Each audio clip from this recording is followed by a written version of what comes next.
It's early January 2025. Southern California's coastline is in a severe drought. Fire danger becomes extreme as Santa Ana winds rush through the region. The Palisades and Eaton fires take off, becoming the most destructive wildfires in the greater Los Angeles area. Over 16,000 structures are damaged, changing the lives of hundreds of thousands of people. My God. This is my neighbor, Gene. This is my house. While it's also dry in Northern California, rain arrives the moment we flip the calendar to February. An atmospheric river drenches the valley from the 1st to the 4th. 2 feet of snow fall in the Sierra. Another 3 feet of snow pile up on the 13th, keeping the snowpack healthy. March serves up a sampler of all the seasons. On the 17th, thunderstorms rumble through the valley with multiple reports of hail.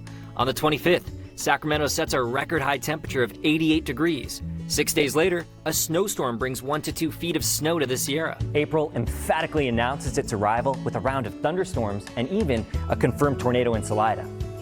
Then, after some snow, our snowpack goes up to 100% of normal on April 2nd. That's 3 years in a row of at or above normal snowpack. The last time that happened was 25 years ago.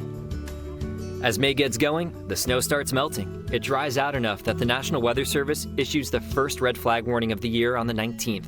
They ended up issuing 5 total, much less than the average of 9 per year since 2006. And just like that, it's time to talk heat. We have our first 100s of the year on the 30th and 31st. Stockton's high of 103 degrees on May 30th broke a record that's been standing for 115 years. June is tame temperature-wise, but a fire starts in an auto dismantler yard, resulting in evacuation orders in Shingle Springs. The Bonanza fire burns 181 acres before it's contained. July is kind to us. Not only was there just one 100-degree day, but highs were only in the 80s from the 20th to the 27th. An average high of 83 is the coolest average maximum temperature on record for these dates. We've only had 4 100-degree days so far. Things are looking good. Then it's like Mother Nature reboots and it's game on. She finds the heat setting and turns it up in August. But once you once you stay out here for a little bit, you're 3 heat waves back to back to back, leading us into September. The heat on September 2nd coincides with thunderstorms that spark multiple fires. The TCU September Lightning Complex tears through Chinese Camp, charring almost 14,000 acres of rolling hills.